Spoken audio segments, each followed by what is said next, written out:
Senhor, nosso culto de ensino, nesta noite, como tema salvação. Então vamos orar a Deus mais um pouco, para darmos início a mais um culto na presença do Senhor.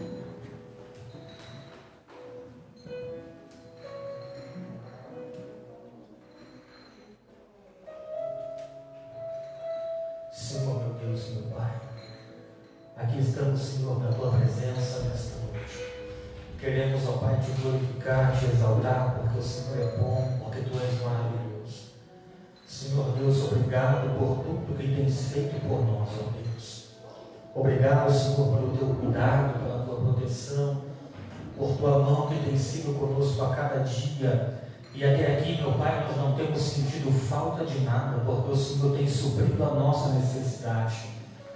Senhor, meu Deus, neste momento nós queremos Te agradecer, Senhor, porque reconhecemos que se não fosse o Senhor, não estaríamos aqui nesta noite. Que se não fosse o Senhor, meu Pai, nós não estaríamos aqui neste momento com vida, com saúde. Mas é porque vivemos, ó Deus, na Sua dependência. É porque nós vivemos para Ti, Senhor, debaixo, sob a Tua mão poderosa. É que estamos de pé nesta noite, podendo glorificar e exaltar o Senhor, que é grande, poderoso, soberano e bendito. Senhor, meu Deus, neste momento eu quero aqui, ó Pai, bendizer o Teu nome. Pedimos perdão, ó Pai, pelas nossas falhas, pelos nossos pecados e erros diante do Senhor. Suplicamos, ó Pai, o Teu perdão divino sobre a nossa vida neste momento, Senhor. Que a Tua presença venha a ser derramada sobre a nossa vida neste momento, nos fortalecendo, nos dando vida e vida em abundância. Ah, meu Pai, nós Te glorificamos, porque até aqui o Senhor tem sido conosco. E estamos aqui, meu Pai, reunidos para mais um culto de ensino da Tua palavra, para mais um culto onde seremos, meu Deus, ensinados. Meu Pai amado, seremos nesta noite instruídos pelo poder da Tua santa palavra, porque a Tua palavra é que muda o homem, a Sua palavra é que liberta o homem, é a Sua palavra, meu Pai, que traz vida, vigor e alegria ao coração que está triste. E neste momento, ó Pai, estamos aqui reunidos como igreja do Senhor, como alunos, ó Pai, do Teu reino, para compreender, para entender e aprender a Tua palavra. Senhor, neste momento, abre o nosso coração, abre o nosso intelecto, Senhor, nos dê sabedoria e discernimento na compreensão da Tua palavra, que nesta noite possamos sair daqui, Senhor, edificados com a nossa fé estruturada na palavra, porque sabemos, ó Deus, que não há nada melhor do que sermos estruturados pela Tua palavra, Senhor. Neste momento eu Te peço, ó Pai, nos traz o esclarecimento, nos traz, ó Pai, o entendimento plausível da Tua palavra nesta noite, em nome de Jesus Cristo, meu Pai, que neste momento o Senhor possa visitar cada irmã que está presente aqui nesta noite, os que se dispuseram a estar conosco, meu Pai, neste culto do ensino, meu Pai, que o Senhor possa visitar lares e famílias neste momento, que o Senhor possa, meu Pai, derramar sobre cada irmão e irmã uma chuva abundante da Tua presença sobrenatural. Meu Pai, neste momento visita os lares e famílias que aqui estão, Senhor. Entra, meu Deus, com a Tua providência neste momento, abençoando este irmão, abençoando esta irmã, meu Deus, trazendo vida, trazendo saúde, meu Deus, trazendo graça para este povo. Ah, meu Deus, em nome de Jesus Cristo, eu Te peço neste momento, Senhor, que a Tua mão poderosa possa curar o que está enfermo neste momento, que o Senhor, meu Pai, possa curar, levantar o que está caído, alegrando o que está triste, Senhor, meu Deus, fortalecendo o que está fraco.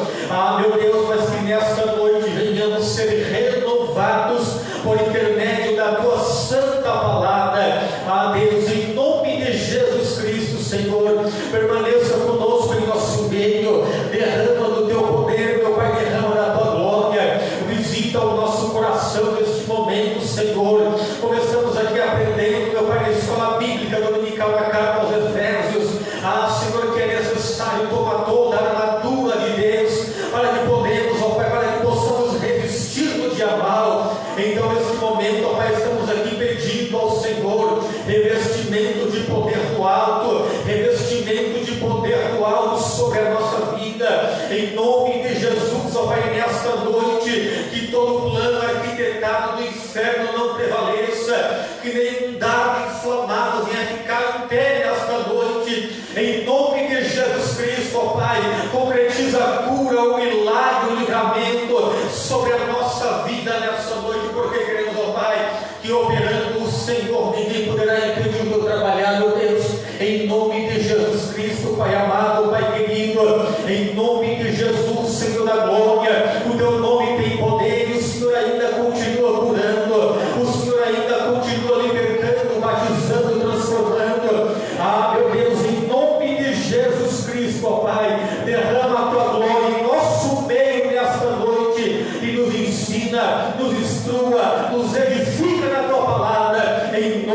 de Jesus Cristo, meu Deus, confirma a bênção, a vitória, em nome de Jesus Cristo, em nome de Jesus.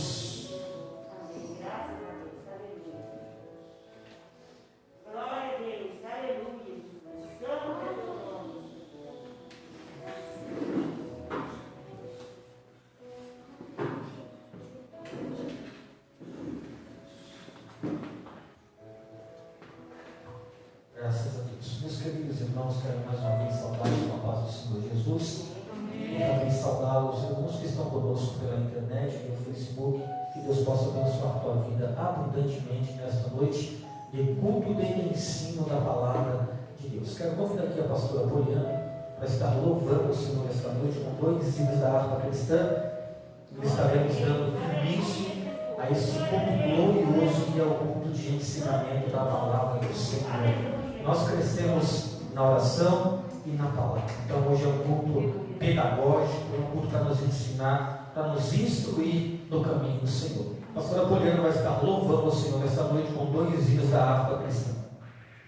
Glória a Deus, aleluia, Jesus. Aleluia, glória a Deus. Eu quero saudar os irmãos com a paz do Senhor Jesus, amém? Amém, glória a Deus. Você que trouxe sua harpa, irmãos, vamos louvar o Senhor nesta noite. Aleluia. Vamos louvar o número 3 da harpa cristã.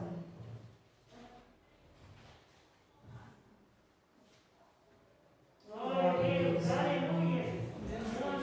Santo é o nome do Senhor. Número 3. Plena paz e santo gozo tenho em ti, ó meu Jesus, pois eu creio em tua morte sobre a cruz. No Senhor só confiando, neste mundo viverei, entoando aleluias ao meu Rei. Oh, glória ao meu Jesus, pois és digno de louvor, é meu Rei, meu bom pastor e meu Senhor. Como canto, como louvam, não tenho louvarei,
Glória a Deus. Trabalhar e orar. Glória a Deus.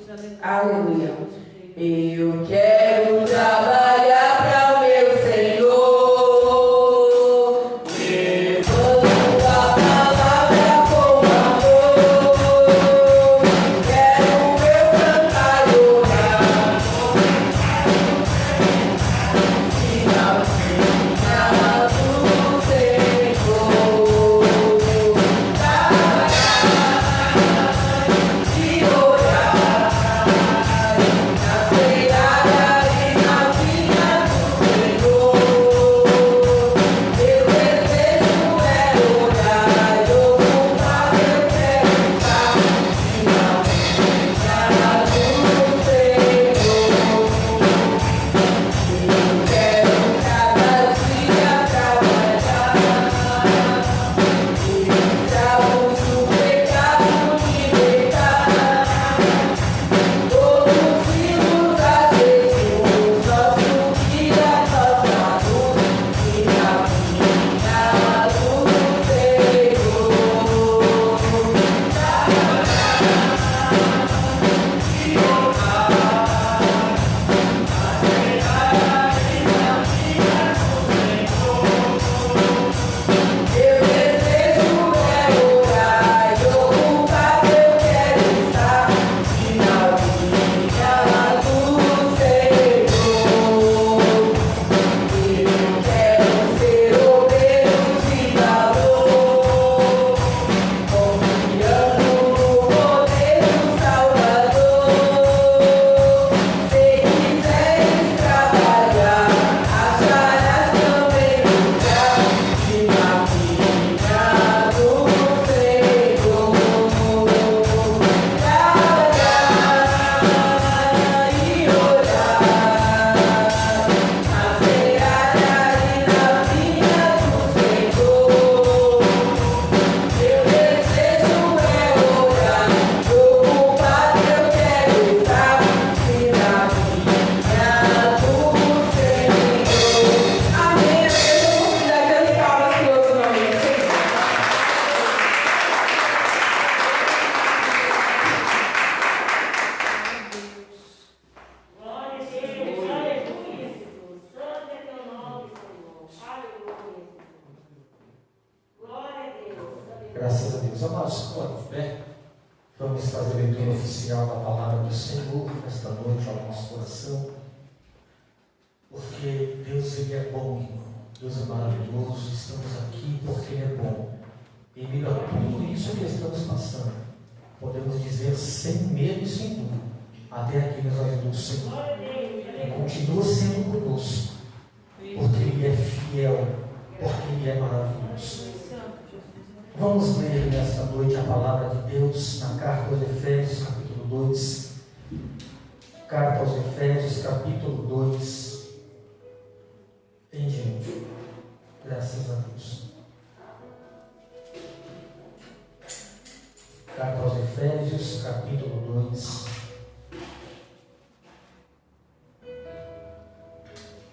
Até o versículo de número 8. Estamos falando sobre salvação, sobre teologia, salvação. Santo é teu nome, Senhor. Aleluia. Leiamos o que diz a palavra de Deus. E vos vivificou, estando mortos em transgressões e pecados, nos quais no passado andastes segundo o curso deste mundo, segundo o príncipe das potestades do ar, do Espírito, que agora opera nos filhos da desobediência, entre os quais também todos nós tínhamos conversa em tempos passados, nos desejos da nossa carne, fazendo a vontade da carne e da mente, e éramos por natureza filhos da ira, como os outros também. Verso 4. Mas Deus, que é rico em misericórdia, pelo seu grande amor com que nos amou, estando nós ainda mortos em nossos pecados, nos vivificou juntamente com Cristo. Pela graça sois salvos. e nos ressuscitou juntamente com Ele, e nos fez assentar nos lugares celestiais, em Cristo Jesus, para mostrar nas épocas vindouras as abundantes riquezas da sua graça, pela sua benignidade para conosco através de Cristo Jesus. Versículo 8: porque pela graça sois salvos, por meio da fé, e isso não vem de nós, é dom de Deus. Aleluia! Estamos aqui hoje porque a graça do Senhor nos alcançou. E eu quero convidar você a levantar um clamor neste momento, e nesse clamor agradeça a Deus pela salvação. Diga: Senhor, muito obrigado, porque eu não merecia estar aqui. A Bíblia diz: nós estávamos mortos em ofensas e pecados, mas o Senhor, com muito amor que nos amou, nos vivificou, nós estando ainda mortos em pecado. Então, se hoje eu tenho vida, meu irmão e minha irmã, é porque a graça do Senhor se há derramado em nossa vida. Porque onde abundou o pecado, superabundou a graça do nosso Deus. Aleluia. Oremos a Deus. Pai, neste momento nós levantamos um clamor aqui diante da Tua presença. Nesta oração intercessora, meu Pai, nós aqui queremos abrir esta oração agradecendo ao Senhor. O tema, meu Pai, deste ensinamento tem sido salvação, Senhor. E queremos aqui te agradecer por tudo que o Senhor tem feito por nós.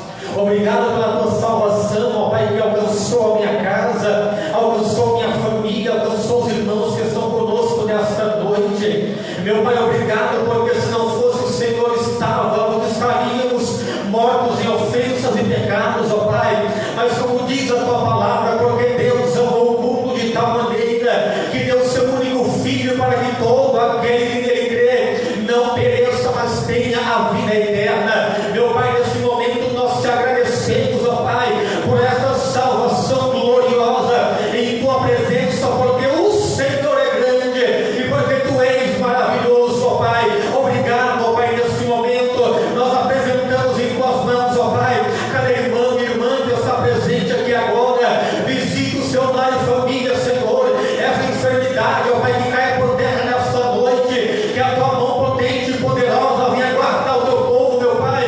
O Teu servo daí, ó Pai, que está no hospital neste momento, abençoa o Teu servo, Pai, a Tua família, cura ele, Senhor, nesta noite.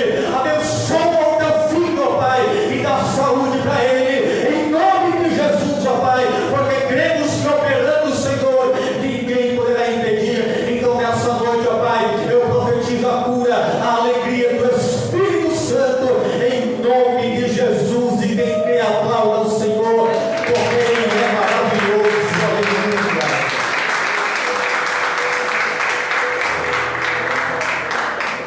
Aleluia. Aleluia. Professor, para o vosso assento. Queridos, nós vamos já entrar no ensinamento nessa noite, mas antes eu quero aqui fazer menção dos irmãos que estão cooperando conosco e dizer que é uma honra tê-los aqui, viu? Hoje, uma alegria imensa para nós receber vocês aqui hoje. Nosso irmão Gustavo, a sua esposa Luna, seu filho Luan e a filha Ana Beatriz. Aleluia. Aleluia. Vamos então nesta noite, irmãos, saudá-los e dar as boas-vindas. Sejam bem-vindos em nome de Jesus. Nós temos algo de levantar, cantar e agradecer a você, mas devido a essa situação, nós vamos aplaudir ao Senhor pela vida dessa família.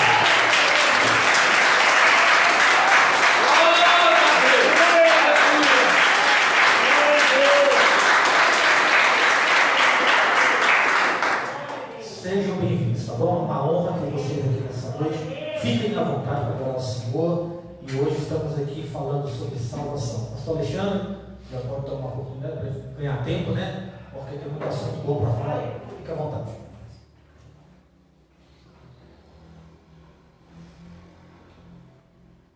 Meus irmãos, minhas irmãs, a paz do Senhor, amém?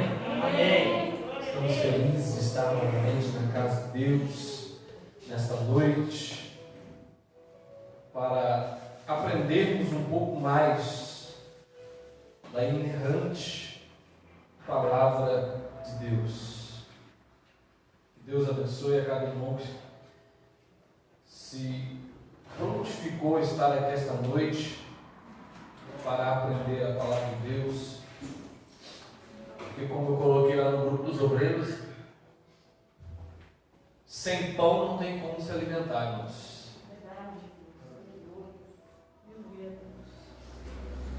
Meus irmãos, nós estamos então nessa jornada de ensinamento acerca da confissão de fé da Assembleia de Deus, a teologia pentecostal. Nós estamos nessa jornada de 5 aulas, nesse tópico 10 da declaração de fé da Assembleia de Deus. Depois daremos continuação aos demais tópicos. Alguns tópicos têm que ser passados de uma forma mais esmiuçada para que nós possamos entender acerca do mecanismo da salvação. E na primeira aula nós falamos sobre o livre-arbítrio, soberania de Deus, presciência. Segunda aula nós falamos sobre a depravação total do homem, ou seja, todo homem é depravado e corrompido.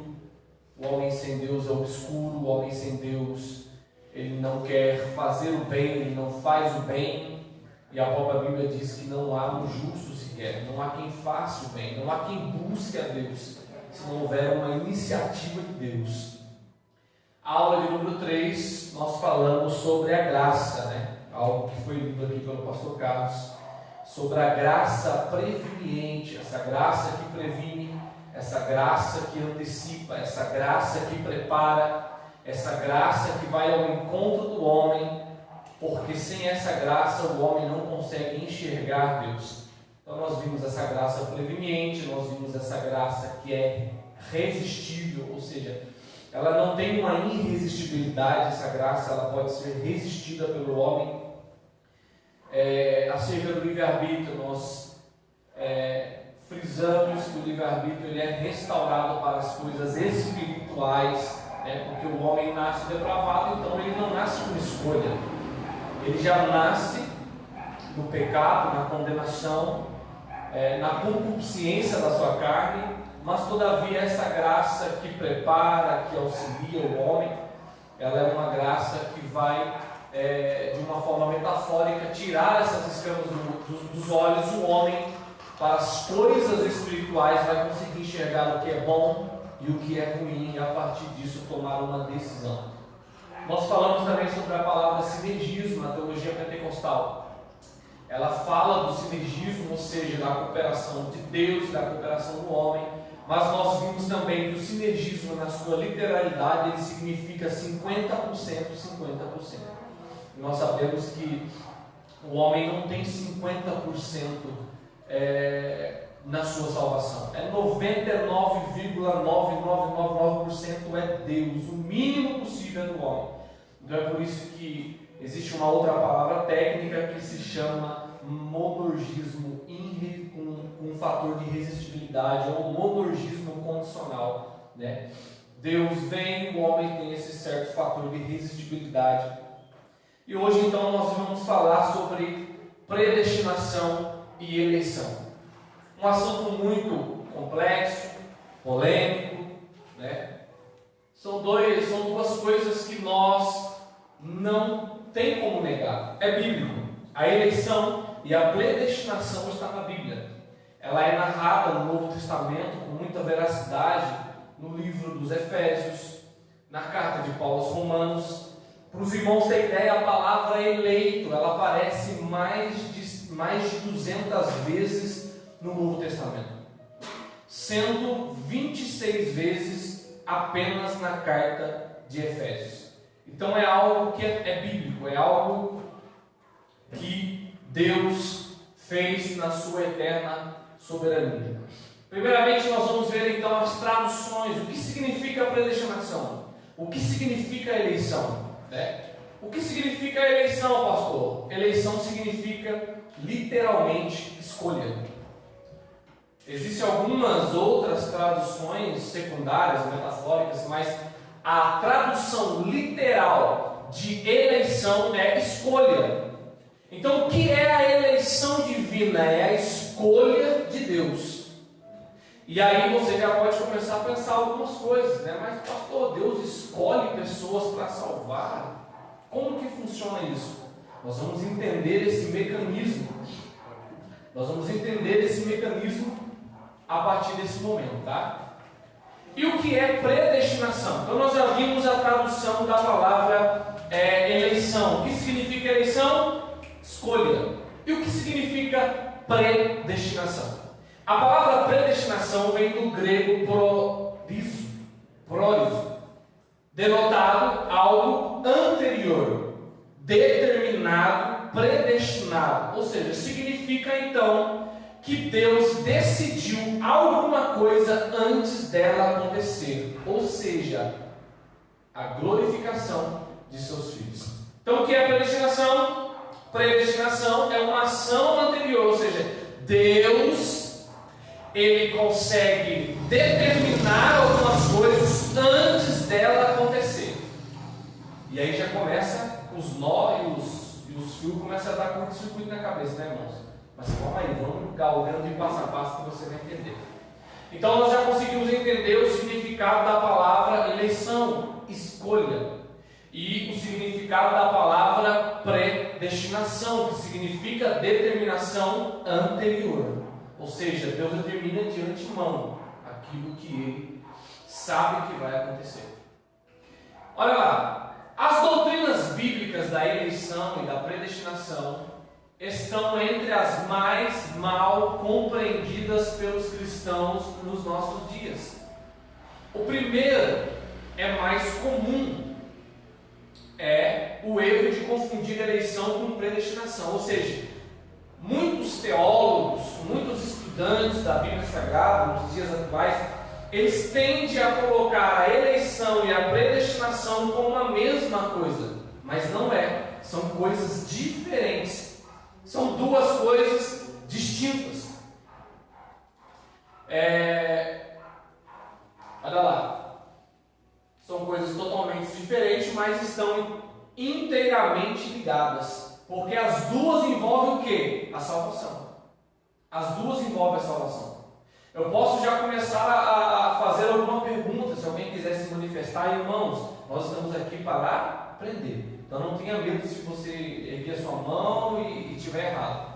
Quem acha aqui que a predestinação envolve fé? Levanta a mão. Quem acha que não envolve fé? E quem não acha nada das duas perguntas? Brincadeira, irmãos. Ok. A predestinação, ela não envolve a fé. A eleição sim, mas a predestinação não. Nós vamos entender o porquê. Por que a predestinação não envolve fé? Porque ela é uma coisa totalmente diferente da eleição. A eleição, ela vai envolver fé, a predestinação não. Tá? Olha lá, o segundo grande erro, então o primeiro grande erro é o que, irmãos? Fica comigo. O primeiro grande erro é o que? Confundir eleição com predestinação. Então você já tem a concepção de que eleição é uma coisa, predestinação é outra coisa. Então tenha isso bem claro na sua mente. Não confunda a eleição com predestinação. O segundo maior erro dentro disso é o que? É a crença popular de que a predestinação envolve dois lados, um de salvação e o outro de condenação, quando a Bíblia não fala em canto algum sobre predestinação dupla. Ela só fala de predestinação em sentido e em relação aos salvos em Cristo. Então aqui nós já conseguimos derrubar por terra a teologia determinista. O que é a teologia determinista, pastor? É aquela que crê em uma dupla predestinação. O que é uma dupla predestinação, pastor?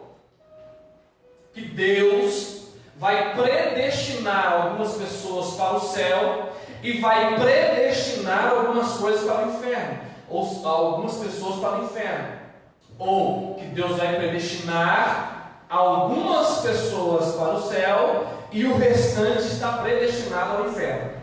Outra determinista que usa a predestinação semântica que é a predestinação semântica, pastor? É a predestinação que ele diz assim, que Deus vai predestinar uns para o céu e vai apenas rejeitar o resto. Mas se torna, da mesma forma, uma dupla predestinação. Tá? Então a predestinação, ela não envolve dois lados, né? E você vai entender o porquê. Porque essa determinação da predestinação não envolve uma determinação para a salvação. Lembra que a gente falou que a predestinação não tem nada a ver com fé? E a salvação, ela tem alguma coisa a ver com fé? Tem, irmãos. Né? Você é salvo porque tem fé, porque crê em quem? Em Cristo. Né? Nós vamos falar na eleição sobre isso, tá? Então, o segundo grande erro é crer que existe uma dupla predestinação, sendo que a Bíblia não vai falar sobre a dupla predestinação, tá? Então, o primeiro grande erro é confundir eleição com predestinação. São duas coisas totalmente diferentes. São duas coisas, A e B. Não é a mesma coisa. Segundo erro, não existe então dois lados envolvidos em uma predestinação. Apenas um lado que vai ser o lado dos salvos em Cristo. E você vai entender o porquê que é só os salvos em Cristo que são predestinados. Tá? Portanto, duas coisas devem definitivamente ser esclarecidas introdutoriamente sobre este assunto: eleição e predestinação, conquanto sejam duas coisas intimamente relacionadas, porque envolve a salvação, não são uma mesma coisa. E predestinação não envolve condenação eterna. Ou seja, a predestinação ela não envolve condenação, tá bom? Irmãos, se alguém tiver alguma dúvida, pode erguer a mão, tá? Você pode me interromper a qualquer momento. Se eu falar alguma coisa que gerar alguma dúvida em você, pode erguer a mão, me interromper, que nós vamos falar sobre isso, tá? Então, a predestinação e a eleição, elas são intimamente envolvidas em um direcionamento que é a salvação, mas elas não são a mesma coisa e não estão interligadas a uma condenação eterna. Ou seja, quando alguém olha para a Escritura Sagrada, interpreta ela de forma errônea e diz que existe uma predestinação para a condenação, isso está sendo equivocado, porque em nenhum canto da palavra de Deus mostra uma predestinação à condenação do homem. Definição de eleição, tá? Então nós vimos que a palavra eleição significa escolha. Pastor, mas como que Deus escolhe? Como que Deus escolhe isso? Como que Deus escolhe alguém para a salvação? Alguém faz alguma ideia de como que Deus escolhe alguém para a salvação? Como que Deus vai eleger alguém? Veja bem, fica comigo. Olha aqui, irmãos. Deixa lá a porta, deixa lá, olha para cá, fica comigo. Ó, presidente da República. Ele é eleito porque ele tem o quê? Votos.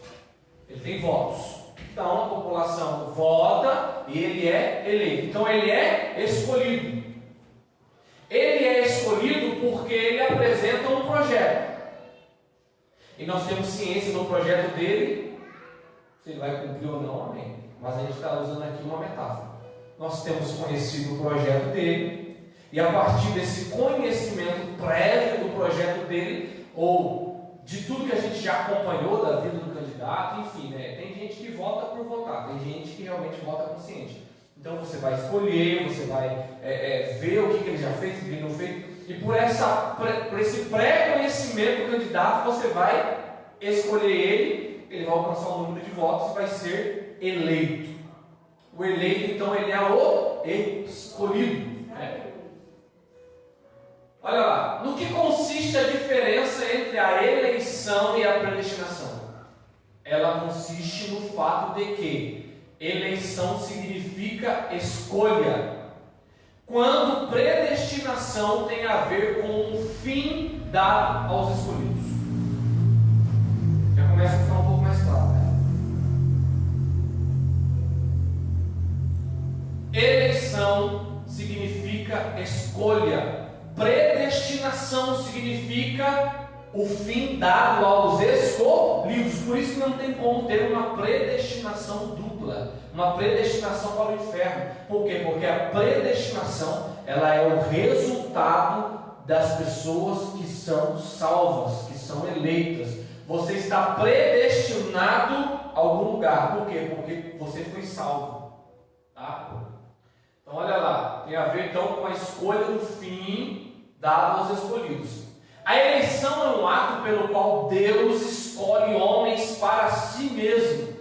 Predestinação é o ato determinativo de Deus quanto ao destino dos que Ele escolheu.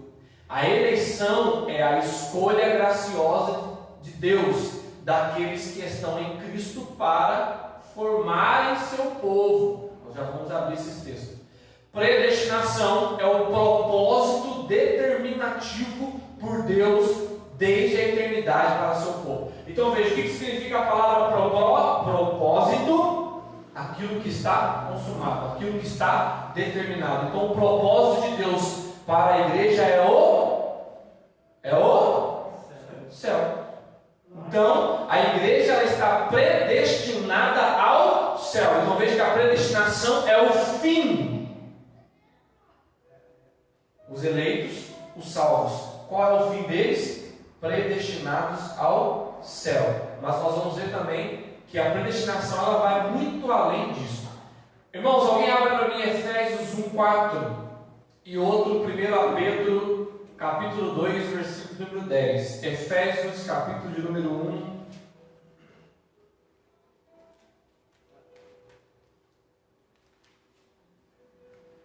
Versículo de número 4. Quem achou pode ler. Como nos escolheu nele, antes da fundação do mundo, para que fôssemos santos e sem culpa diante dele em amor. Então veja, a eleição, como que se dá a eleição? Veja que eu disse aqui na primeira aula, irmãos, que essa aula soteriológica ela é um quebra-cabeça. Por que ela é um quebra-cabeça, pastor? Porque nós temos que entender peça por peça para ter uma compreensão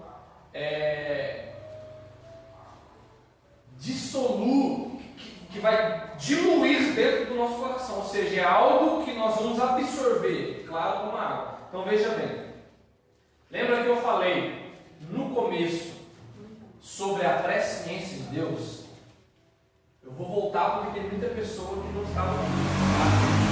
O que é presciência? É um atributo da onisciência. O que é onisciência, pastor? Onisciência significa que Deus tem todo o conhecimento. Não há nada que exista ou que subexista que Deus não tenha o conhecimento. Ele tem conhecimento de tudo, seja o que for. Mas o que é a presciência? A presciência é um atributo da onisciência. A presciência é um atributo de Deus que Ele conhece algo antes de acontecer. Então veja, Deus sabe o que eu vou fazer depois desse culto. Por quê? Porque Ele sabe.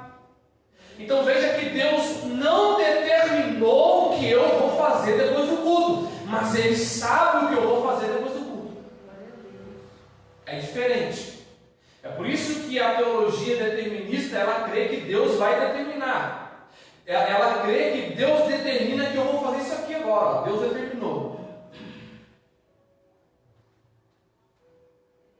Teologia determinista, fatalista, ou seja, todos os meus passos foram determinados por Deus. Não é isso. Não é. Por quê? Porque Deus, Ele deixa a responsabilidade do homem para o homem. O homem é livre para ter uma agência, para agir, para se locomover, para escolher. Todavia que o homem depravado, ele só escolhe o pecado, como nós já vimos. O homem sem Deus, o que ele vai escolher é pecado, pecado, pecado, pecado. Lembra que a gente falou isso há 2 aulas atrás? Pecado, pecado, pecado, pecado, pecado. Mas o homem que conhece Cristo, o homem que a graça preveniente é efetivada nele, então ele tem conhecimento do bem e do mal.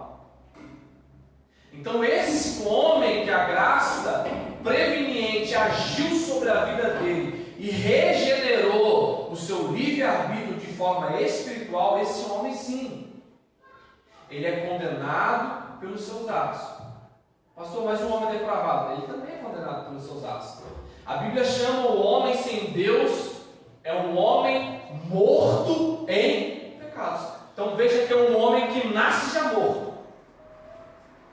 Por isso que o pastor Carlos leu aqui que quem vivifica o homem é quem?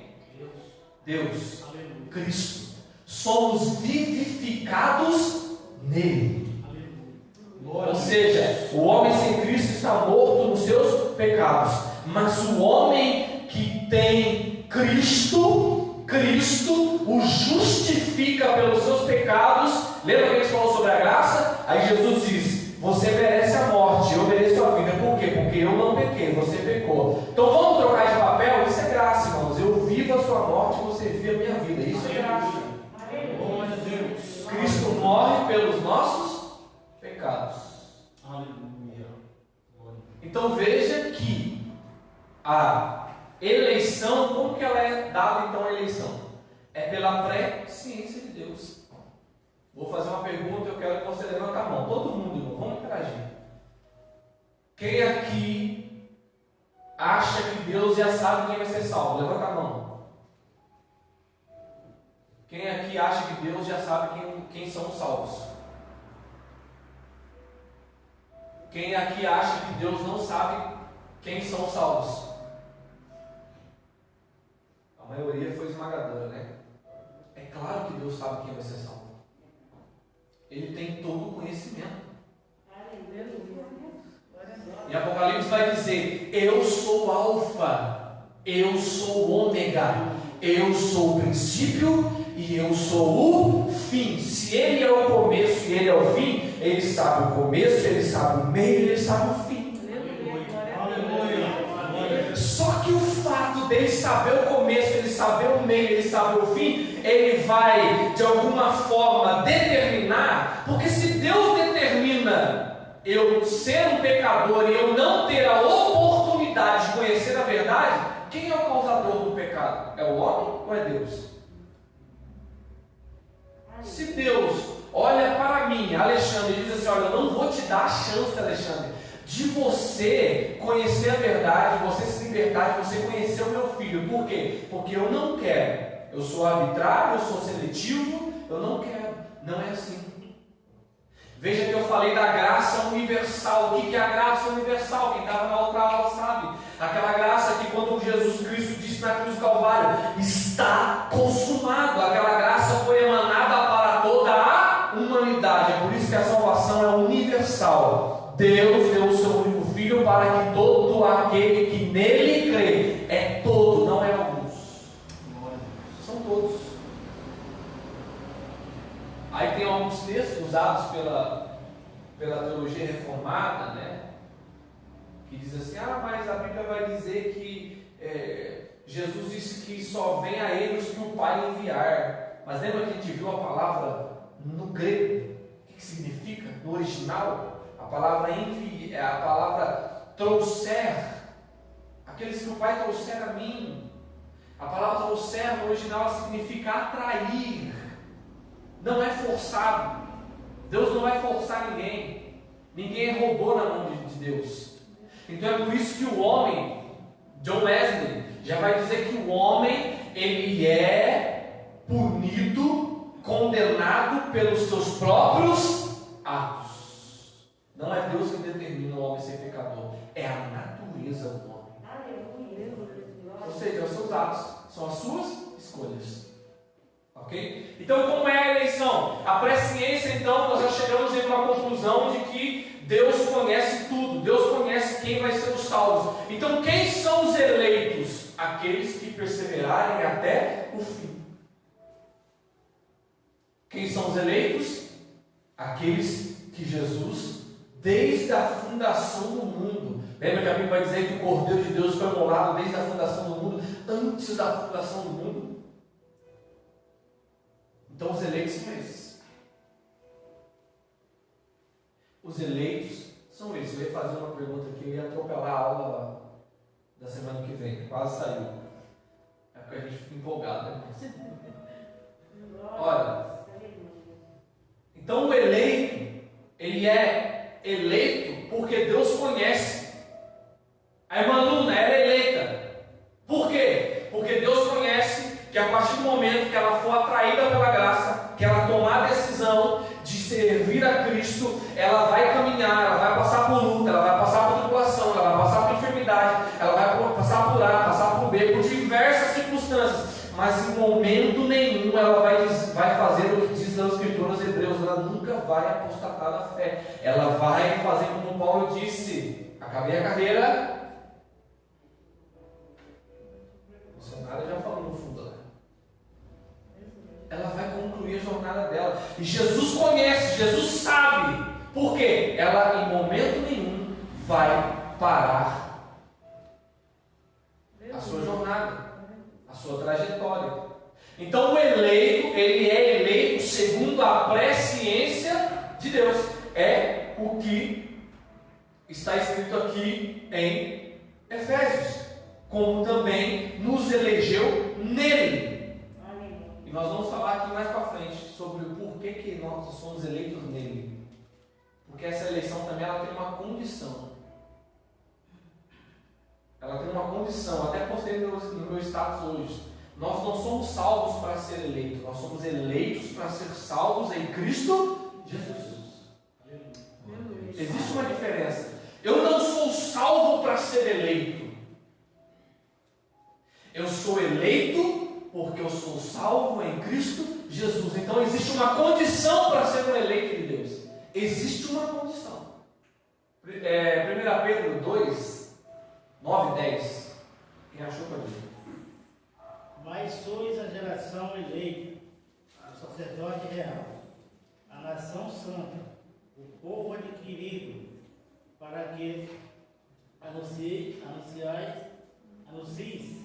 as virtudes daquele que vos chamou das trevas para a sua maravilhosa luz. Vós que em outro tempo não ireis povo, mas agora sois o povo de Deus, que não tinhais alcançado misericórdia, mas agora alcançaste misericórdia. Vós sois a geração eleita, o sacerdócio real, a nação santa, o povo adquirido para que anunciais a virtude daquele que vos chamou das trevas para a sua maravilhosa luz. Então veja que existe um objetivo também para essa eleição. Predestinação e o propósito determinado por Deus desde a eternidade para o seu povo. Então, eleição se dá pela presciência de Deus. Resumindo, de uma forma bem simples, a eleição se dá pela presciência de Deus. Deus conhece quem vai chegar até o fim. Esses são os eleitos de Deus. Pastor, mas e aquelas pessoas que vão apostatar da fé? Você quer saber sobre isso? Semana que vem nós entraremos nos últimos 2 tópicos. Nós vamos falar sobre a perseverança em Cristo e sobre a expiação de Jesus. Tá? Então, quer saber por que essas pessoas desistem? Semana que vem. Então chegamos a uma conclusiva. Eleição é escolha. E essa escolha não se dá por arbitrarismo. Essa escolha não dá por seleção. Deus não faz acepção de pessoas. Eu vou salvar, como é que é o nome da esposa da irmã? Gustavo. Eu vou salvar o Gustavo, mas eu não vou salvar o Gedides. Por quê? Não sei, porque eu escolhi. Não é. Pela graça sois. Isso não vem de? É dom de? O que salva é a? Graça. Essa graça, como nós falamos semana passada, esmiuçamos ela, o favor imerecido. Essa salvação vem pela graça, essa graça vem por Cristo. Então, lembra que eu falei semana passada? Jesus, ele é o caminho, verdade e vida. Ele é um caminho de mentira? Ele é um caminho de invencionismo? Não, ele é um caminho só que é um caminho que anda na verdade. Esse caminho que anda na verdade conduz para a vida, e uma vida eterna. É simples. Jesus, ele é a ponte que liga o homem. Lembra que eu falei da graça? A graça vem pelo meio de Jesus, pelo favor imerecido. Lembra que eu falei que existe o homem, um abismo e Deus. O abismo é o pecado. A Bíblia diz que o que faz separação do homem e de Deus é o pecado. O pecado distancia o homem de Deus. Cristo e a graça é uma ponte que leva o homem de novo a Deus. Glória a Deus. No que consiste então a predestinação? Alguém quer falar alguma coisa? Alguém quer perguntar alguma coisa?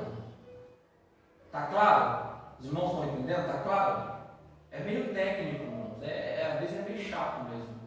Mas se o irmão tiver alguma dúvida, pode me interromper, tá? No que consiste a predestinação divina? Segundo a Bíblia, a predestinação tem três objetivos. Os salvos em Cristo são predestinados conforme o texto sagrado. Primeiro, são predestinados a serem filhos por adoção por Jesus Cristo. Efésios 1:5. Alguém abre, por favor. Segundo, são predestinados a serem cordeiros com Cristo. Efésios 1:11. Alguém abre, por favor. Terceiro, são predestinados a serem conforme a imagem de Cristo. Alguém abre Romanos 1:29. Então veja, a predestinação, ela não envolve somente o lugar. A predestinação ela não envolve somente um lugar, mas ela também envolve um estado. Qual o estado, pastor? Olha aí, são três. Então, primeiro, somos predestinados a ser filhos por adoção por Jesus Cristo. Somos filhos por adoção. Por que somos filhos por adoção? Porque Deus elegeu primeiro uma nação. Nós vamos falar agora aqui, na sequência, onde tiver enganado, sobre a eleição de Israel. Mas, por essa rejeição de Israel, então nós somos adotados, somos filhos por adoção por Jesus Cristo. Condicionamento novamente. Então, somos predestinados a serem filhos por adoção de Jesus Cristo. Efésios capítulo 1, versículo 5, quem achou para ele? E nos predestinou para filhos de adoção, por Jesus Cristo, para si mesmo, segundo o beneplácito da sua vontade. Então veja, a predestinação é um resultado final, lembra que a gente falou? Então a predestinação ela não envolve fé. Por quê? Porque a predestinação é o resultado final. Qual é o resultado final daquele que vai ser salvo? É ser filho por adoção por meio de Jesus Cristo. Então ele nos predestinou para ser filhos de adoção por Jesus Cristo para si mesmo, segundo o beneplácito da sua vontade, ou seja, segundo a sua vontade. Deus disse: olha, aquele que perseverar até o fim, aquele que crê e chegar até o fim, esse está predestinado a ser filho meu por meu filho Jesus Cristo. Glória a Deus. Resultado. Predestinação se resume em resultado. Outro resultado: serem cordeiros com Cristo. Cristo, ele é o herdeiro de Deus. Nós seremos cordeiros de Cristo na glória. Pode ler o texto ali, Efésios 1:11. Nele digo, em quem também fomos feitos herança, havendo sido predestinados conforme o propósito daquele que fez todas as coisas, segundo os conselhos da sua vontade. Olha o condicionamento de novo. Nele quem? Jesus Cristo. Digo, quem também temos feito herança. A nossa herança, irmãos, é do nosso pai.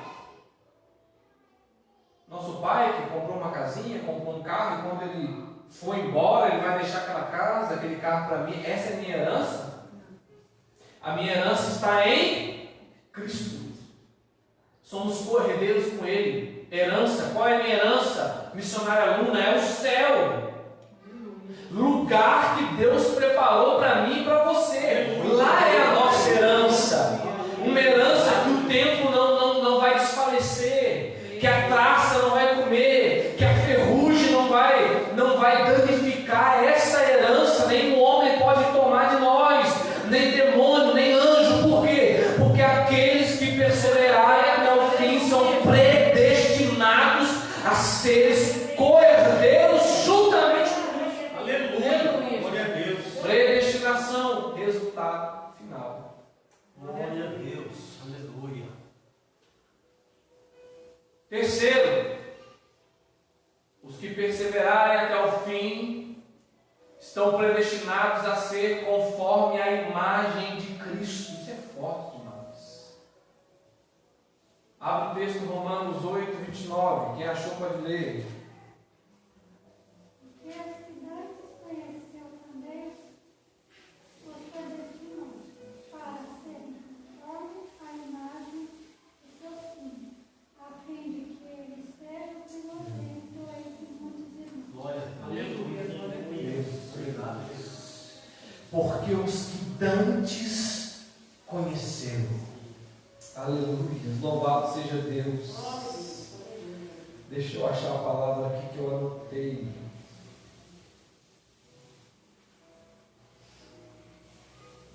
Aleluia.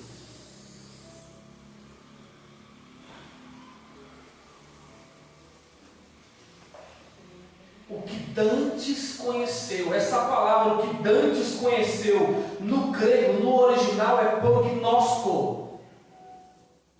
Prognosco significa o que conheceu de antemão.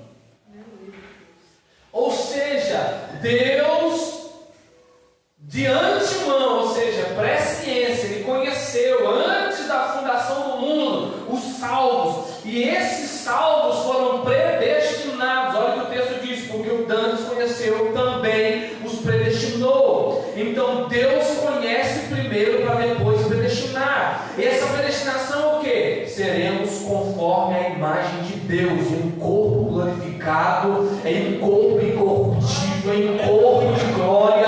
Somos predestinados a ser a imagem de Cristo. Aleluia. Aleluia. Não é ensinamento, mas eu estou sentindo Deus aqui nesse altar. Aleluia. Aleluia.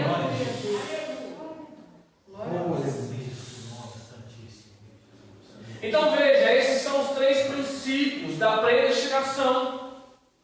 O estado da predestinação, o resultado final: serem filhos por adoção, serem co-herdeiros com Cristo, teremos um corpo conforme a imagem de Cristo. Então veja que predestinação é uma coisa, eleição é outra coisa. Eleição dos santos, eleição dos salvos. A eleição se dá segundo a presciência de Deus. Deus conhece, Deus elege segundo a sua presciência. É por isso que aquele que ainda nem nasceu, aquele que está no ventre da mãe, ou aquele que é um embrião, ou aquele que ainda vai nascer mês que vem, ou aquela mulher que ainda vai engravidar, vai ter um filho, ano que vem, daqui 2 anos, daqui 3 anos, antes dessa criança ser gerada, ser formada, Deus sabe o destino dela. Mas por que, pastor? Deus sabe o destino dela porque Ele determinou o destino dela? Não, o que Deus determina é o resultado final daqueles que perseveram até o fim.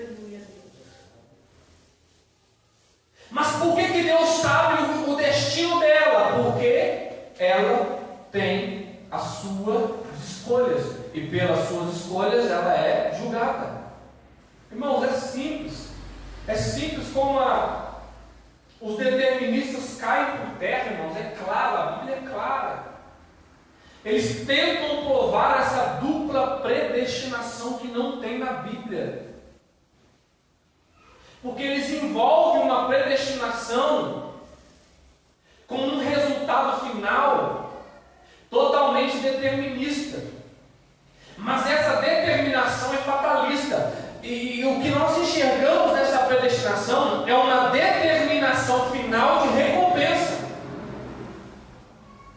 E não de condenação, é de recompensa.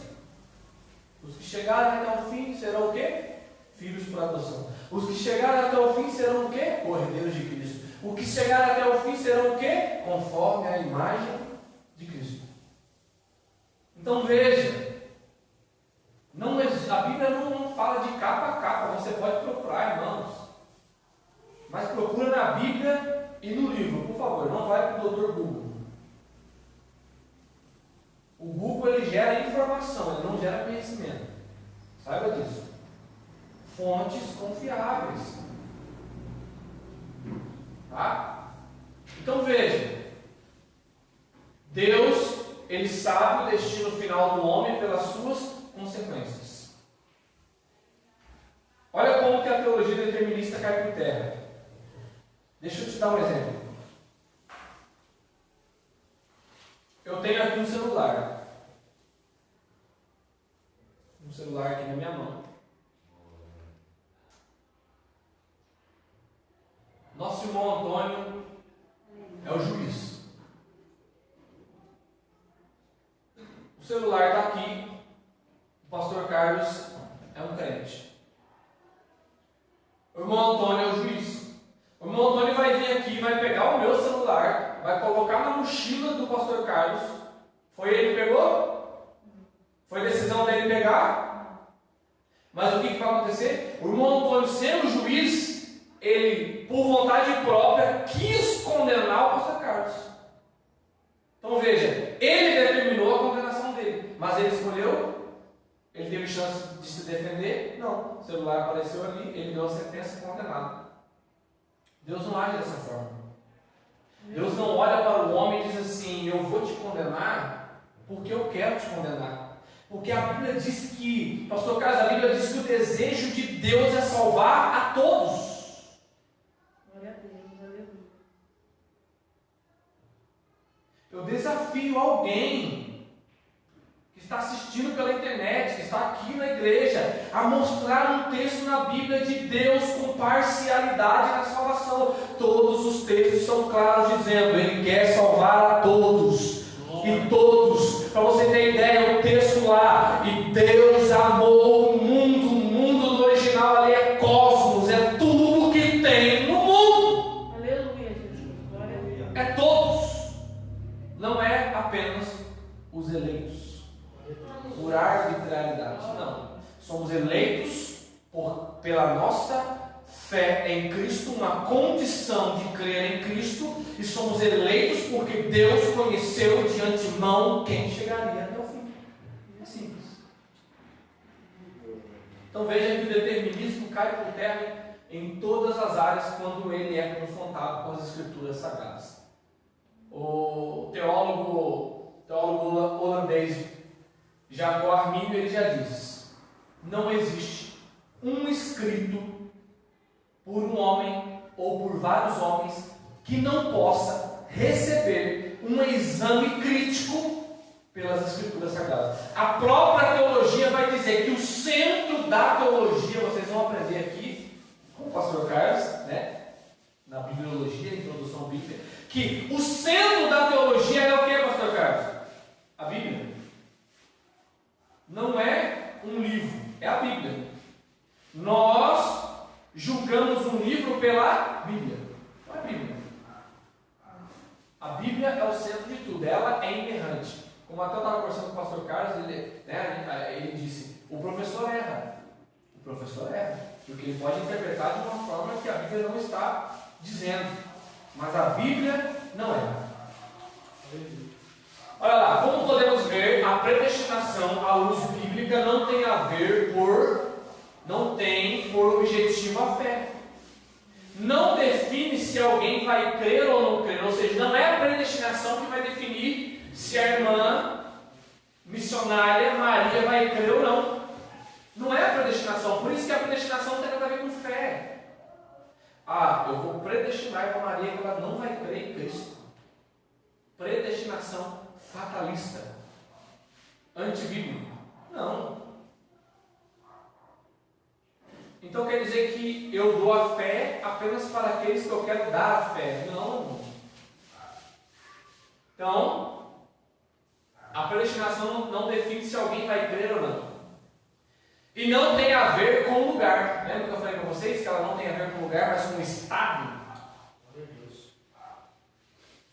Mas com o ser. O estado é o quê? É o que eu sou. É o que eu sou. É por isso que o apóstolo Paulo, eu sempre gosto de citar esse texto de 2 Coríntios, o apóstolo Paulo vai dizer: quando estou fraco, então sou forte. Tem algumas traduções que ele traz o verbo estar 2 vezes, né? Essa tradução não está muito certa. Né? Ela diz: quando estou fraco, então estou forte. É por isso que eu gosto da João Ferreira de Almeida, principalmente a tradução de 2009, revista e atualizada. Ela vai dizer: quando estou fraco, então sou forte. O apóstolo Paulo está dizendo o quê? Em algum momento eu estou fraco. O estar é passageiro, mas o meu ser é forte. Glória a Deus. Porque quando estou fraco, eu sou forte. Obrigado, Jesus. Por quê? Porque a fortaleza vem dele? Não, a fortaleza vem de Cristo. Dele, por ele e para ele. Lembra que eu disse?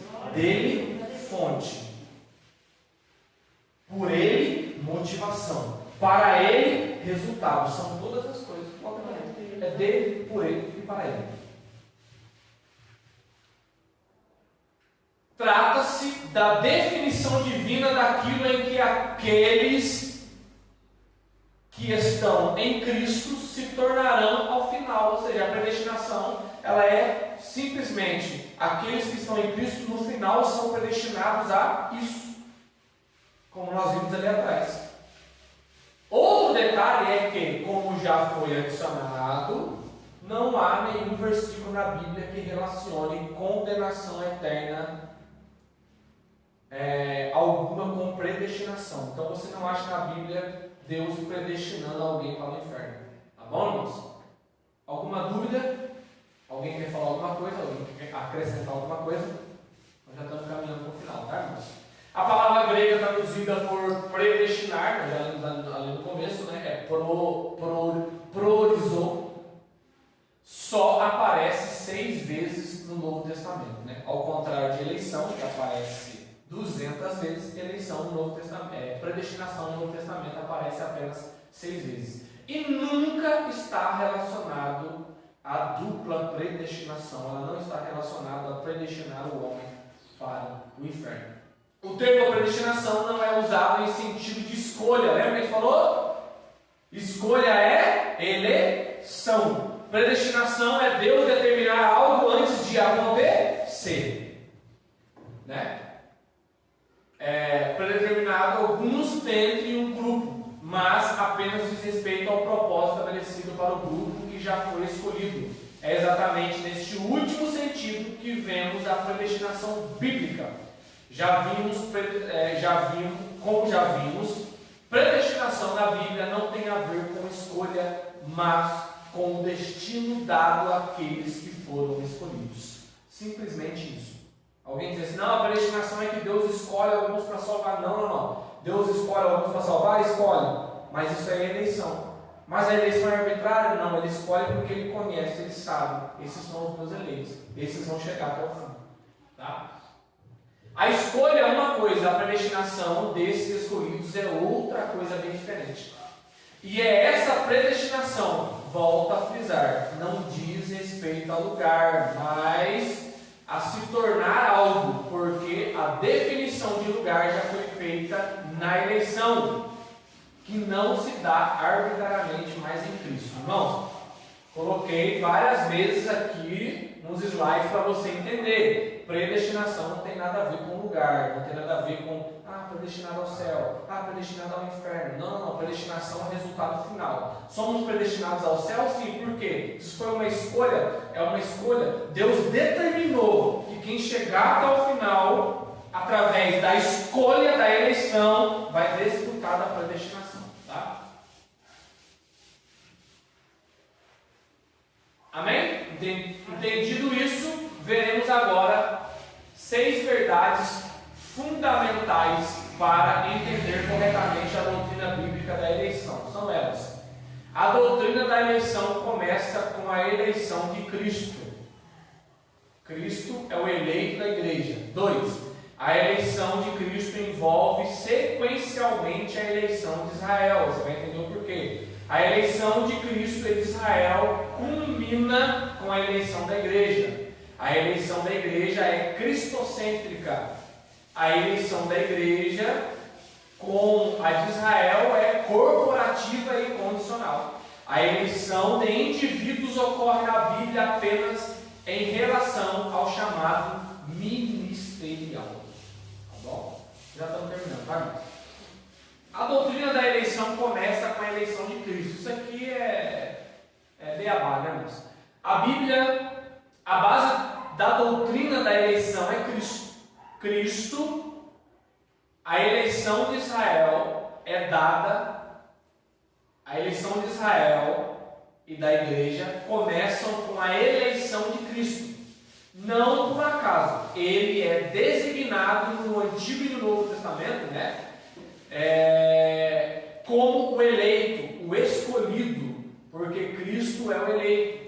Ele é designado na Bíblia de preeminente, de pedra viva e principal de esquina, ou seja, a pedra angular, a pedra de esquina, a pedra principal, de servo do Senhor, de precioso e de o amado. Irmãos, eu vou escolher apenas 3 versículos aqui, porque já as horas já se foram, tá?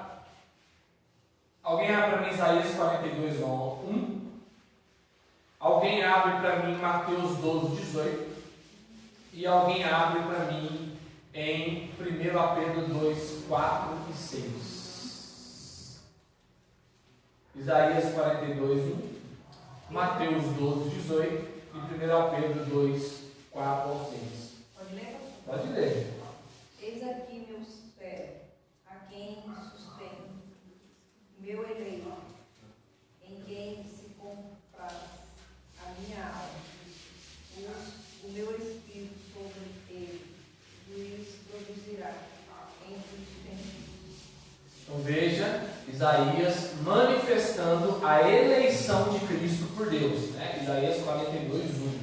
Mateus, capítulo de número 12, versículo de número 18. Quem achou pode ler. Eis aqui o meu servo que escolhi, ó meu amado, em que minha alma se compraz. Porém sobre ele o meu espírito, e anunciará aos gentios o juízo. Veja Deus elegendo Cristo como seu servo. Mateus 12, 18. Né? Em 1 Pedro 2, do 4 ao 6. Chegando-vos para ele, pedra viva, reprovada na verdade pelos homens, mas para com Deus eleita e preciosa.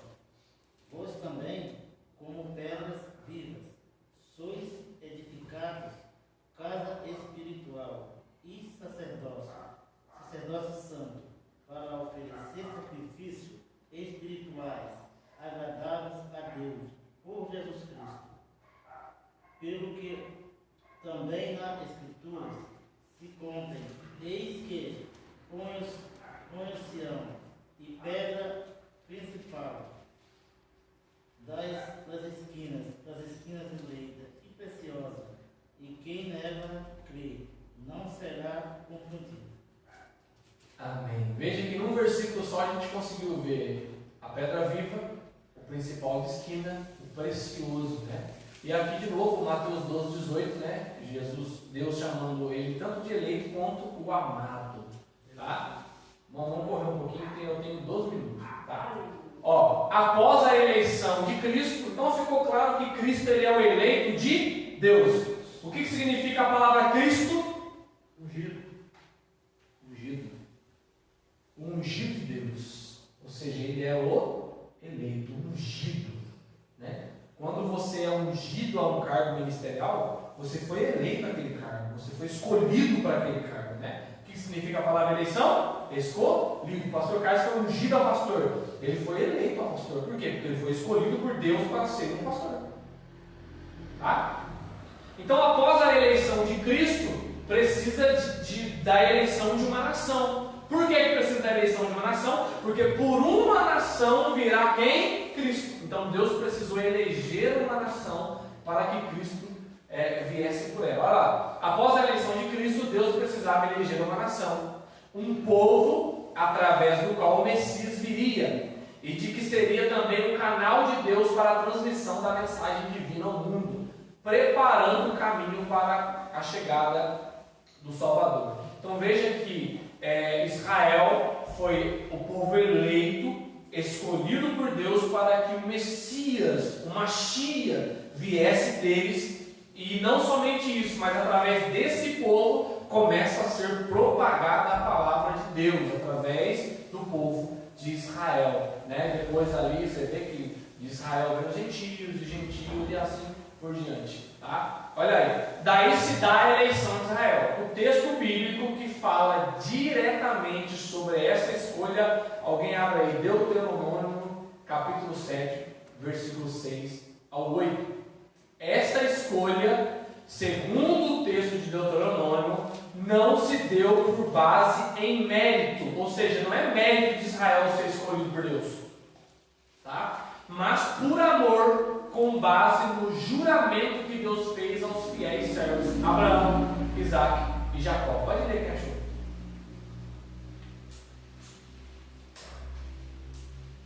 Porque povo santo é o Senhor teu Deus. O Senhor teu Deus te escolheu para que lhe fosse o seu povo próprio, de todos os povos que sobre a terra há.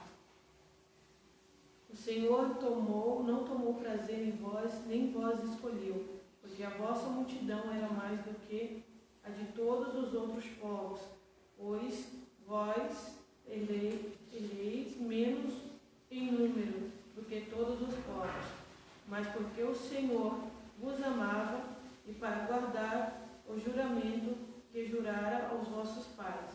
O Senhor vos tirou com mão forte e vos resgatou da casa de servidão, da mão de Faraó, o rei do Egito. Então veja, olha o que o texto está dizendo. Israel foi eleito porque eles eram uma nação gigantesca, porque eram numerosos. O próprio texto diz que não, que eles eram o menor. Mas por que Israel? É por mérito? Porque eles são melhores? Não. Foi feita uma promessa ao pai da fé, que começa nele, Abraão. Né? Então essa promessa que se estendeu a Abraão, Isaac, Jacó, Israel. Dessa promessa aos pais da fé, ela definitivamente causou na eleição de Israel para que o Messias viesse deles. Tá? Tem vários textos aqui que eu coloquei, irmãos, para a gente falar sobre essas promessas, né? Essas promessas se encontram em Gênesis, tá? Olha lá, Gênesis 12, Gênesis 15, se quiser anotar aí, ó, Gênesis 12, promessa de Deus para Abraão, Isaac e Jacó, Gênesis 15, Gênesis 22, Gênesis 26, Gênesis 35, tá? A eleição da igreja é condicional, cristocêntrica e corporativa. Eu acabo em 7 minutos, tá?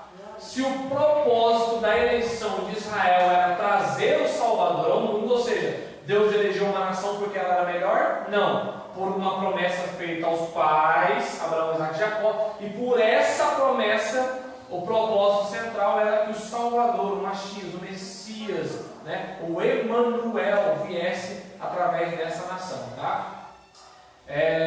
O Salvador ofereceu trazer o Salvador ao mundo. O propósito de Jesus era oferecer a si mesmo em salvação pelo mundo, né? João 3,17. Através da aplicação da sua obra salvífica, pela ação do Espírito Santo, a igreja seria formada. Ou seja, através desse sacrifício de Cristo e pós o sacrifício de Cristo, a ação do Espírito Santo, a igreja de Cristo é formada. Ela é constituída por todos aqueles que creem em Cristo e em sua obra salvadora. A igreja é formada de qualquer pessoa? São de pessoas que Crê em Cristo. Isso, crê em Cristo. Não estão aí ainda, né? Então a igreja, ela é formada, a igreja eleita é formada por pessoas que creem em Cristo. Alguém abre rapidinho em Marcos 16:15? João 3,16 a gente já conhece de cor salteado, né? Marcos 16:15. Quem abre pode ler.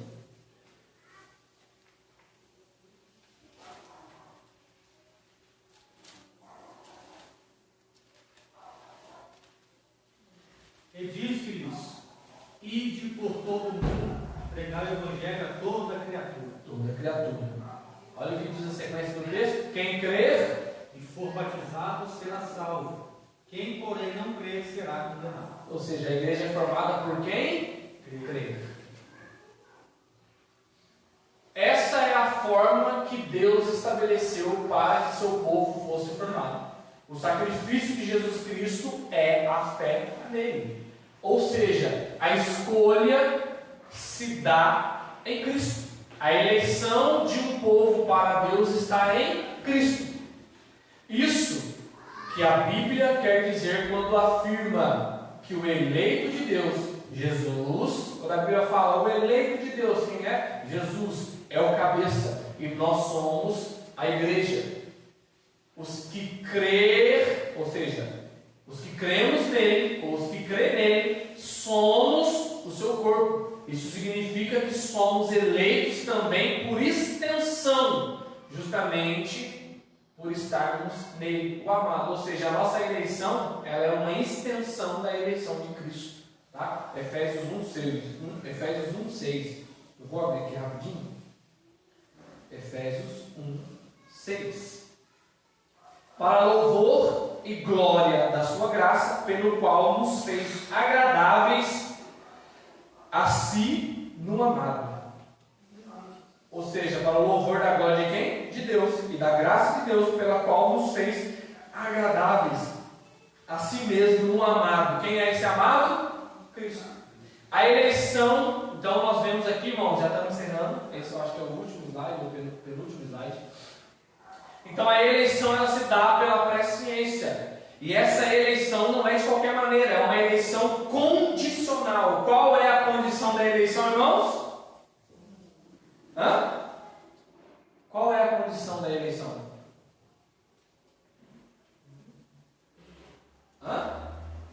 Crer. Crer em quem? Cristo. Em Cristo, irmãos. Grava isso na tábua do seu coração.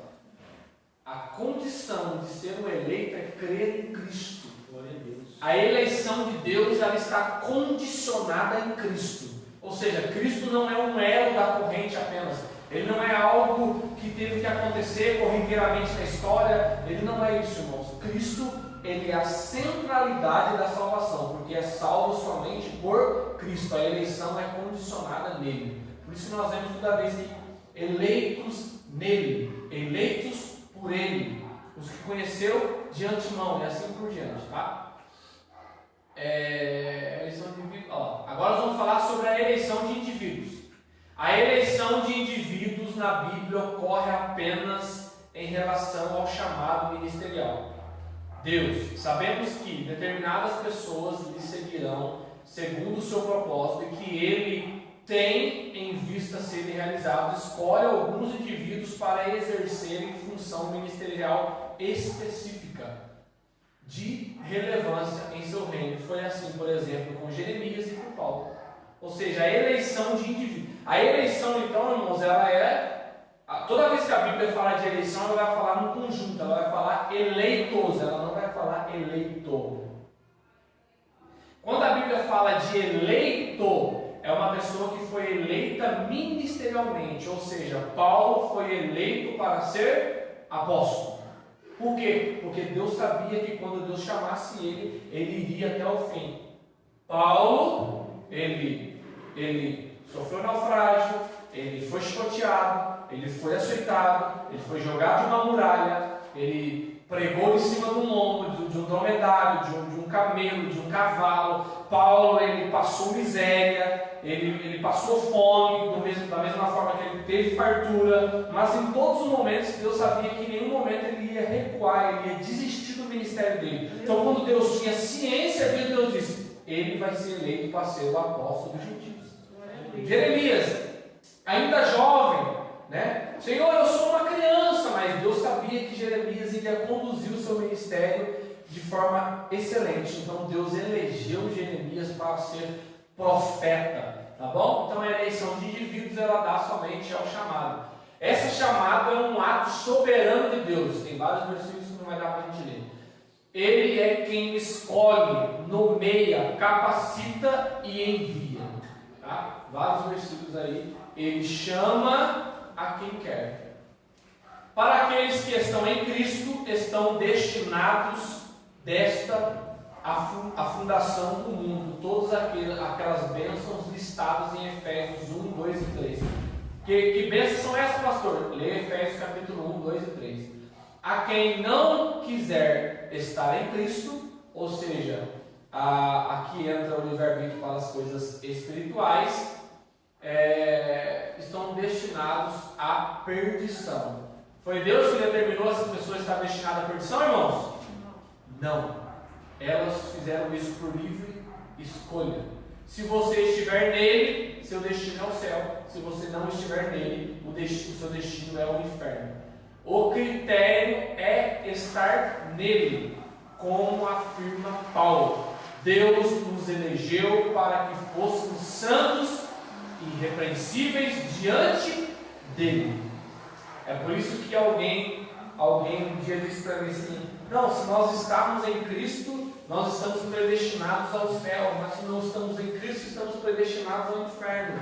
Depois de estudar um pouco mais sobre a predestinação, eu vi que esse jargão é uma falácia. Deus não predestina ninguém à condenação, nós somos condenados pelos nossos próprios fatores. Tá? A eleição, portanto, é um decreto divino anterior à salvação e fruto da graça soberana e misericórdia divinas, manifestação em Cristo, a qual é a condição da nossa eleição. Amém, irmãos? Amém? Deu para entender um pouquinho, irmãos? Deu para entender um pouquinho, né? O que é eleição, o que é predestinação? É um assunto bem complexo, né? Um assunto que às vezes gera um pouco de dúvida. Eu tenho certeza que algumas pessoas estão indo embora aí com um pouco de dúvida, né? Mas, como eu disse na aula passada, meu WhatsApp está lá no grupo de obreiros. Alguém que quiser tirar alguma dúvida pode me chamar, né? Na outra aula passada, eu mal cheguei em casa, já tinha lá pergunta no WhatsApp, né? E glória a Deus por isso, pessoas interessadas em aprender, né? Às vezes tem algum que a gente fica um pouquinho assim receoso, mas chegou em casa lá, a hora que eu coloquei o celular nesse telefoninho, eu já vi lá uma pergunta de uma pessoa que estava aqui na aula sobre a graça, tá? Amém? Deus nos abençoe. Eu fico extremamente feliz porque os irmãos ficaram aqui assistindo, aprendendo a palavra de Deus. Eu volto a repetir, irmãos. Volto a repetir, o pastor Carlos falou ontem aqui na reunião de obreiros, né? Aprender a palavra de Deus não é fácil. Não é fácil. Né? Eu costumo dizer que a Bíblia é o único livro que foi feito para não ser lido. É isso mesmo, pastor? Ele foi feito para ser estudado.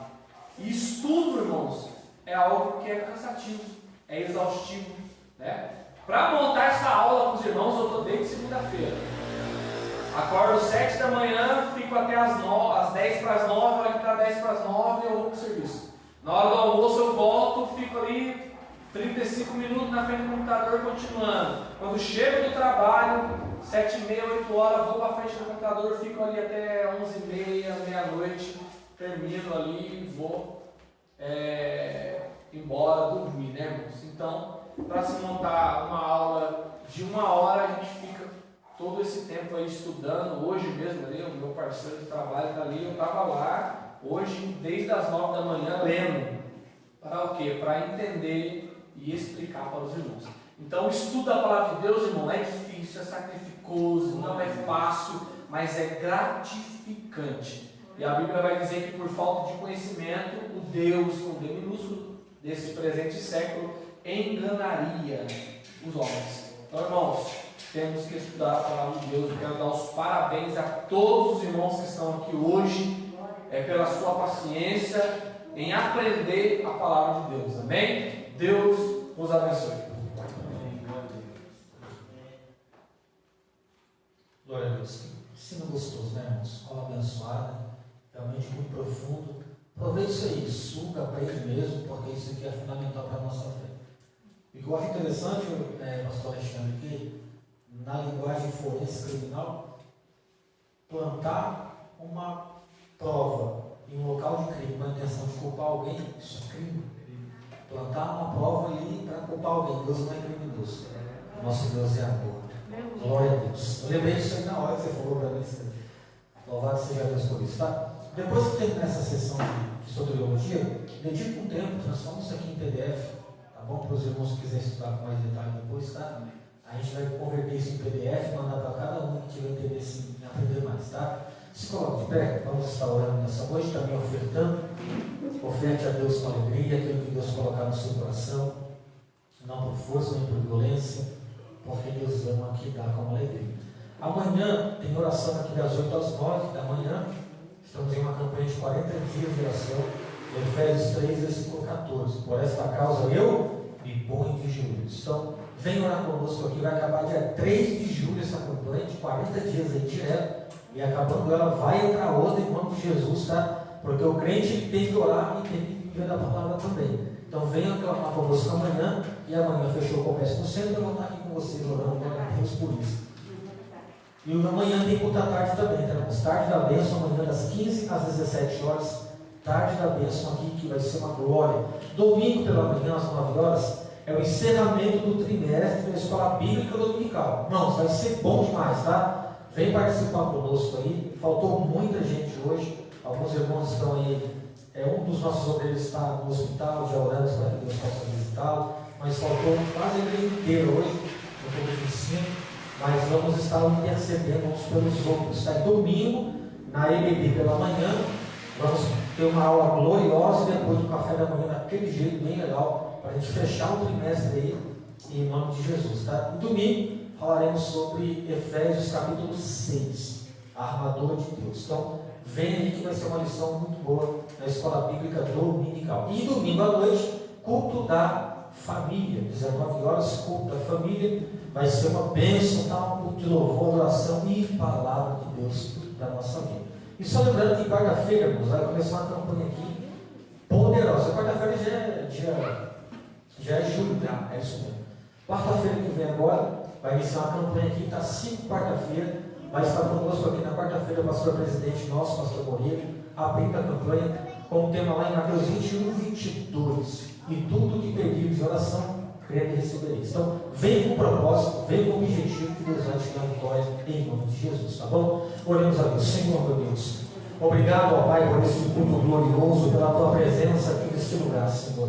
Obrigado por esta aula abençoada que nos ensinou, nos instruiu aqui, Senhor. Obrigado porque o Senhor tem nos dado a sabedoria, o discernimento e a compreensão. E que o Senhor possa nos abençoar cada um que está aqui nesta noite com as mais ricas e abundantes vitórias, ó Pai. Neste momento, Senhor, eu apresento em tuas mãos cada ofertante e dizimista, os que vão ofertar para a manutenção da tua casa nesta noite. Que o Senhor possa abençoar, que não falte o alimento, a vestimenta, mas que o Senhor venha supri-los em tudo e em toda a vossa necessidade. Em nome de Jesus, ó Pai, nos conceda um final de semana abençoado, uma noite de sol tranquila, em nome de Jesus Cristo. Amém. Estenda as suas mãos. Que o grande amor de Deus e a graça de nosso Senhor e Salvador Jesus Cristo e a consolação do Espírito Santo seja com cada um de nós, não só hoje, mas até a vinda do Senhor. Digamos juntos. Amém. Levante sua mão, saiu por 3, 1, 2, 3. A vitória é nossa.